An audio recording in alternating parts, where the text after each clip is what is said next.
Everyone, welcome back to my channel. আমি সুস্মিতা। এর আগে আমি অনেক ব্লগ বানিয়েছি, কিন্তু আমার সেইভাবে কোনো ইন্ট্রোডাকশান দেওয়া হয়নি। তো আজকে আমি আমার ইন্ট্রোডাকশান দেব, আর তার সাথে হল কালেকশন রয়েছে সেগুলো দেখাবো। আমার বড় হওয়া, স্কুলিং থেকে শুরু করে সমস্তটাই করেছি আমি কলকাতা থেকে। আর আমার বিয়ে হয়েছে মাত্র 8 মাস হয়েছে। তো আমার হাজব্যান্ডের কাজের সূত্রে আমার হায়দ্রাবাদে থাকা। তো এখন আমি হায়দ্রাবাদে রয়েছি গত 3.5 মাস 4 মাস ধরে। আর তার মাঝে আমি গেছিলাম বাড়িতে আমি 1 মাস থেকে এলাম। আর এসেছি এরপরে আমি গেছিলাম আমার হাজব্যান্ডের কাজের সূত্রে মাছলিপাট্টানাম। তো সেখান থেকেই আমি কিছু কালেকশান কিনেছি। মানে ওখানে সাউথ ইন্ডিয়াতে, এই পুরো সাউথ ইন্ডিয়াতেই জুয়েলারি কালেকশান খুব ভালো পাওয়া যায়। আর মাছলিপাট্টানাম স্পেশালি কালামকারি শাড়ির জন্য ফেমাস। তো সেই জন্য ওখান থেকে আমি কিছু কালামকারি শাড়ি কিনেছি। তো সেগুলোই তোমাদের সাথে শেয়ার করব। আজকে তোমাদের সাথে আমি আমার জুয়েলারি কালেকশান শেয়ার করব। আমি কি কি জুয়েলারি কিনেছি মাছলিপাট্টানাম থেকে। তো চলো দেখতে শুরু করি। তো সবার প্রথমে দেখাই মঙ্গলসূত্রটা। এখানে হোয়াইট কালারের স্টোনের কাজ রয়েছে, আর তার সাথে রয়েছে এখানে গ্রিন কালারের একটা স্টোন। আর একটা চেনের উপরে যে মঙ্গলসূত্র হয়, এটা হচ্ছে সেই মঙ্গলসূত্র। তো কেমন লাগছে আমাকে অবশ্যই জানিও। আর এটার প্রাইস হচ্ছে 410 টাকা। এরপরে নেক্সট আমি কিনেছি হচ্ছে এরকম 4টে চুড়ি, তার মধ্যে একটা আমি পরে আছি। এই চুড়িগুলো কেমন লাগছে আমাকে বলো। ওখানে একদম সরু স্লিকের উপরেও চুড়ি ছিল, বাট এই চুড়িটা বেশি ভালো লাগছিল। এটা একটাও সিঙ্গেলও পরা যাবে, আর তার সাথে দুটোও পরা যাবে। খুব সুন্দর লাগছে, দেখো ডিজাইনটা।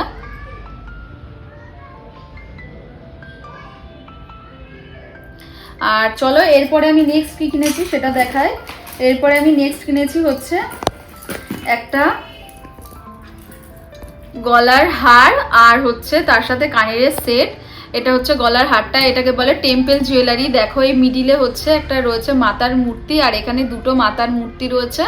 তো যেহেতু এই জুয়েলারিগুলোতে মাতার মূর্তি থাকে, সেই জন্য এগুলোকে টেম্পল জুয়েলারি বলে। আর পুরো হারটাতে এখানে এডি স্টোনের কাজ রয়েছে, আর তার সাথে ছোট মতি আর হচ্ছে গ্রিন কালারের স্টোনের কাজ রয়েছে। তো এই হারটা কেমন লাগছে আমাকে বলো। তো চলো আমি একটু পরে দেখাই। আর এর সাথে রয়েছে হচ্ছে একটা কানের সেট। তো এই যে কানেরটা হচ্ছে এরকম, দেখো। তো কানেরটা হচ্ছে এরকম, এডি স্টোনের কাজ রয়েছে, আর তার সাথে ছোট ছোট মতির কাজ, আর মাঝখানে মিডিলে একটা গ্রিন কালারের স্টোন দিয়ে কাজ রয়েছে। তো কেমন লাগছে আমাকে বলো। দেখো আমি আর পরে দেখাচ্ছি না, কেমন লাগছে আমাকে বলো। তো আমি একটাই জুয়েলারি কিনেছি, আর কিনেছি হচ্ছে শাড়ি। তো চলো এক এক করে শাড়িগুলো দেখাই। তো প্রথমেই দেখায় এই ব্ল্যাকের উপরে এই কালামকারি শাড়িটা। এইটা পুরো অল ওভার শাড়িতে এরকম প্রিন্ট করা, কালামকারি প্রিন্ট করা রয়েছে। এটা একটু অন্য টাইপের কালামকারি। আর এটার আঁচল হচ্ছে এইটা, দেখো আঁচলটাতে কি সুন্দর। দেখো দেখো আঁচলটাতে কি সুন্দর ডিজাইন করা। তো এই শাড়িটা কেমন লাগছে আমাকে অবশ্যই জানাবে। এগুলো সবকটাই হচ্ছে কটনের উপরে কালামকারি, আর এছাড়াও রয়েছে সিল্কের উপরে কালামকারি। তো দেখো এই শাড়িটা অল ওভার শাড়িতে এরকম প্রিন্ট করা, অল ওভার শাড়িতে এরকম কাজ।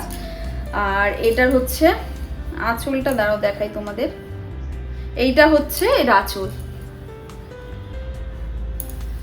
এই যে অল ওভার শাড়িতে এরকম কাজ করা, আর এটা হচ্ছে এর আঁচল। তো এই শাড়িটা কেমন লাগছে আমাকে বলো। এটা হচ্ছে মেরুনের উপরে। তো নেক্সট আমি কিনেছি হচ্ছে এরকম একটা ইয়েলো কালারের শাড়ি। তো এই শাড়িটা কিনেছি আমার বোনের জন্য। আর যেহেতু আমার বোন খুব শাড়ি পরে, আর ও শাড়ি পরতে খুব ভালোবাসে, সেই জন্য আমি একটা ওর জন্য শাড়ি কিনেছি। তো এই শাড়িটা কেমন লাগছে সবাই বলো। পুরো অল ওভার শাড়িতে এরকম ইয়েলো কালারে আর সি গ্রিন কালারের উপর এরকম কাজ করা। তো কেমন লাগছে তোমরা কিন্তু অবশ্যই বলবে। আর এরপরে কিনেছি আমি একটা এরকম সিল্কের শাড়ি, সিল্কের কালামকারি, পিওর যে ট্র্যাডিশনাল কালামকারি হয় সেরকমই। এটার ভেতরে আর কিছু দেখানোর মতো নেই। এই শাড়িগুলো এরকমই হয়, যে কালামকারি শাড়ি যারা পরেছো তারা অবশ্যই জানবে। তো এই শাড়িগুলো এরকমই। তো নেক্সট আমি কিনেছি হচ্ছে এরকম একটা সিল্কের উপরে এটা হচ্ছে আমি আমার জন্য কিনেছি, আর আগে যে শাড়িটা দেখালাম সেই শাড়িটা কিনেছি হচ্ছে আমার শাশুড়ি মায়ের জন্য। তো কেমন লাগছে অবশ্যই বলো। এটা পুরো ট্র্যাডিশনাল যে কালামকারি হয় সিল্কের উপরে, সেই কালামকারি।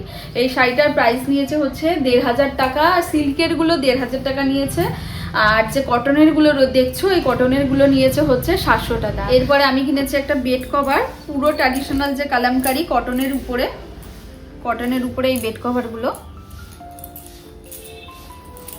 পুরো বেড কভারটা এরকম, তোমরা আশা করি বুঝতে পারছো। পুরো কালামকারি বেড কভার যেটা হয় সেটা।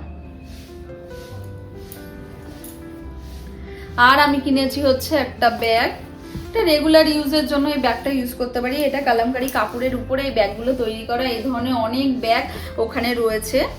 আর তোমাদেরকে আমি আগের ব্লগে আমি সেটা শেয়ার করেছি, তো তোমরা যারা দেখোনি আমার আগের ব্লগটা দেখে নিও।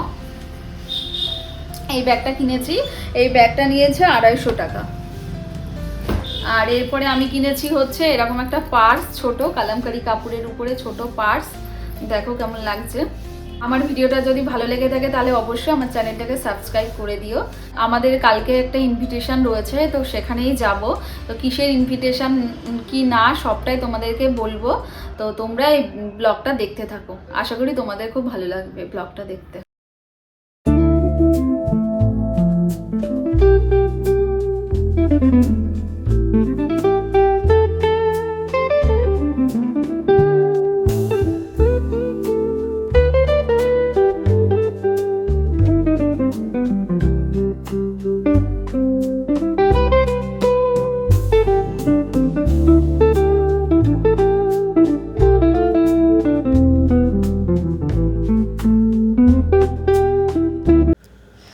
তো তোমরা সবাই ভাবছো না যে আমি এত সুন্দর সাজুগুজু করে কোথায় যাচ্ছি। তো আমি যাচ্ছি আমার হাজব্যান্ডের বন্ধুর বাড়ি। তো ওর বাড়িতে গৃহপ্রবেশের ইনভিটেশন রয়েছে, তো আমি সেখানেই যাচ্ছি।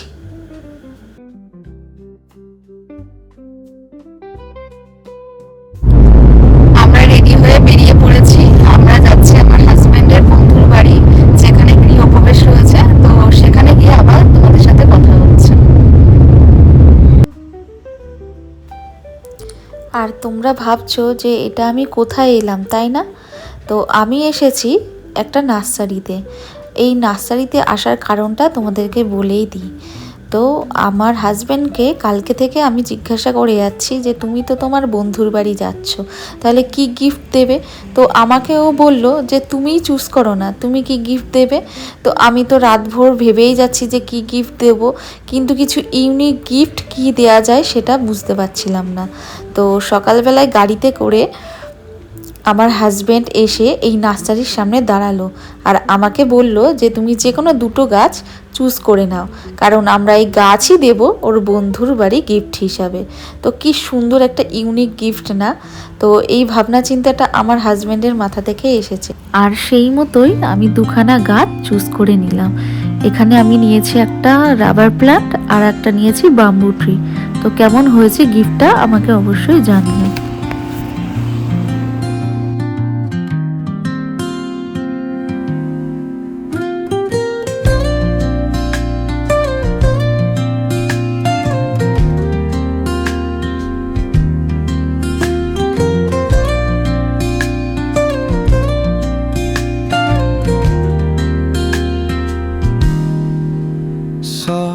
সকাল সকাল রেডি হয়ে আমরা বেরিয়েছি ওর বন্ধুর বাড়ির উদ্দেশ্যে। তাই ভাবলাম রাস্তা থেকে একটু ব্রেকফাস্ট করে নিই। তো এখানে ব্রেকফাস্টে রয়েছে ধোসা, আর তার সাথে চাটনি আর সাম্বার। তো এবার ব্রেকফাস্ট করে আমরা যাব ওর বাড়িতে।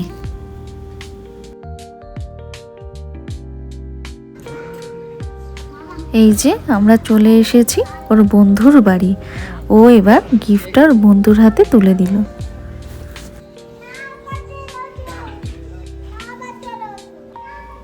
এই যে দেখো দুয়ারে হলুদ, সিঁদুর, নারকেল, ফুল দিয়ে কি সুন্দর পুজো করেছে। আর এখানে যজ্ঞ হয়েছে, আর যজ্ঞ ওদের ভোরবেলাতেই হয়ে গেছে। আর সামনে দেখলে যেটা, ওটা হচ্ছে মন্দির। আর এটা হচ্ছে রাম সীতার মূর্তি। এখানে রাম সীতার বিয়ে দিয়েছে ওরা, যেমন আমাদের নর্মাল বিয়ের রিচুয়ালস হয় সেইভাবেই রাম সীতার বিয়ে দিয়েছে। আর সাথে দেখো পাশে চাওয়াল দিয়ে কি সুন্দর গণেশ এঁকেছে, ফুল এঁকেছে, আর মাঝখানে ঘট প্রতিষ্ঠা করেছে। দেখো দরজাটা কত বড় আর কি সুন্দর কাঠের উপরে ডিজাইন করা। সাধারণত কলকাতার দিকে এত বড় দরজা দেখা যায় না। চলো ছাদে যাই, গিয়ে দেখি ছাদটা কেমন।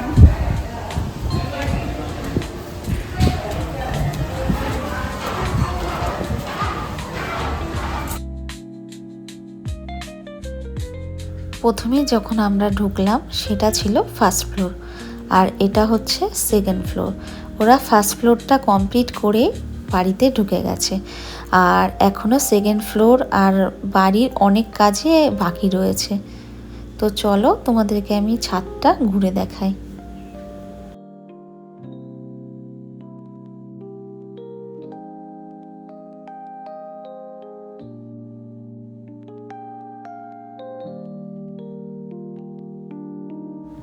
তোমরা এটা দেখছো, এটা হচ্ছে হায়দ্রাবাদ সিটির আউটস্কার্ট, আর এটা হচ্ছে ওদের নিজস্ব জায়গার উপরে নিজেদের বাড়ি।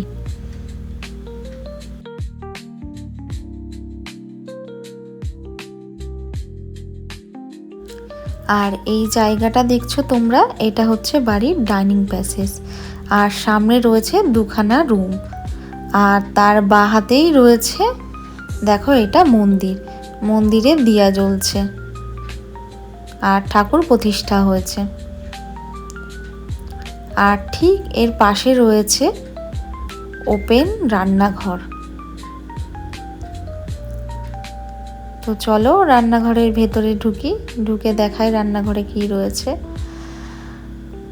তো এখানে দেখো গ্যাসের উপরে হাঁড়িতে দুধ উতলানোর জন্য রেখে দিয়েছিল, আর তার পাশেই রয়েছে দেখো দুখানা ঘট, আর এখানে অখণ্ড দিয়া জ্বলছে। এই যে সামনে দেখছো ওর বন্ধু আর ওর বন্ধুর বউ এখানে বসে রয়েছে, আর এখানে সামনে মালা পরিয়ে দিচ্ছে ওর বন্ধুর শ্বশুরমশাই, আর এখানে সামনে যিনি রয়েছেন ইনি হচ্ছেন ওর শাশুড়ি মা। তো এবার আমি তোমাদেরকে বলি এটা কি রিচুয়ালস পালন করা হচ্ছে।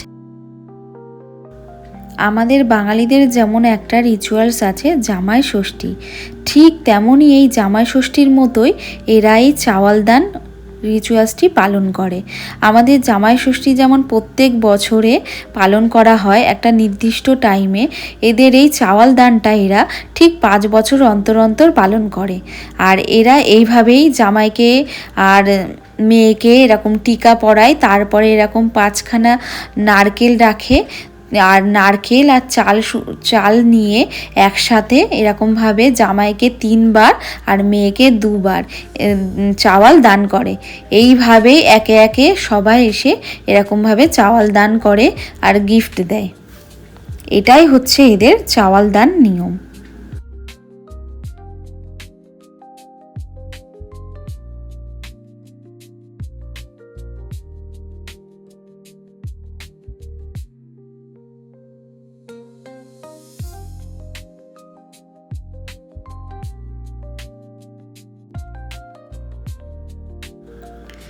দেখো সুব্রতকেও কি সুন্দর চাওয়াল দান এই রিচুয়ালসটি পালন করার কথা বলা হলো, আর ও কি সুন্দর খুশি মনে এই চাওয়াল দান রিচুয়ালসটি পালন করতে গেছে।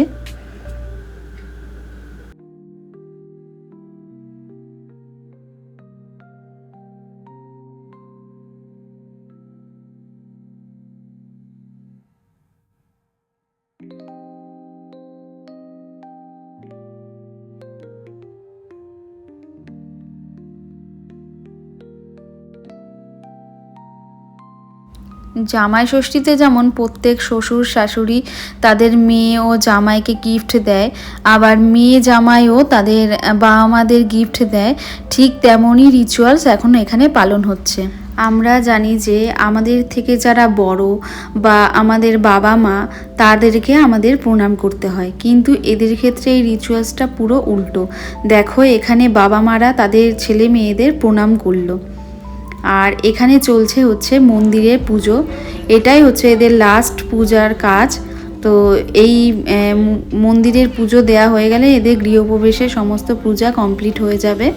তো তোমরা দেখতেই পেলে একটা সাউথ ইন্ডিয়ান বাড়িতে কিভাবে গৃহপ্রবেশ হয় আর তার কি কি ধরনের রিচুয়ালস থাকে।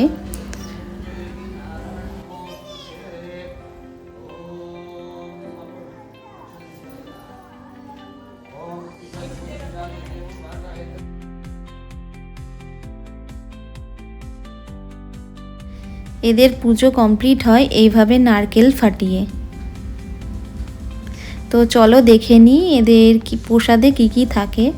তো এখানে এরা প্রসাদে দিয়েছে নারকেল, তার সাথে চিনি, আরও এর সাথে অনেক ধরনের ড্রাই ফ্রুটস মিশিয়ে, এটাই হলো এদের প্রসাদ। আর এরা যদি কাউকে ফ্যামিলি সম্মানীয় ভেবে গিফট দেয় তাহলে এইভাবে বসিয়ে কপালে টিকা দিয়ে হাতে এইভাবে গিফট তুলে দেয়। তো তোমাদের যদি এই ভিডিওটা ভালো লেগে থাকে তাহলে অবশ্যই আমার চ্যানেলটি সাবস্ক্রাইব করবে। আর তাহলে দেখা হচ্ছে তোমাদের সাথে আবার একটা নতুন ব্লগে। ততক্ষণ পর্যন্ত তোমরা খুব ভালো থাকবে, খুব হ্যাপি থাকবে।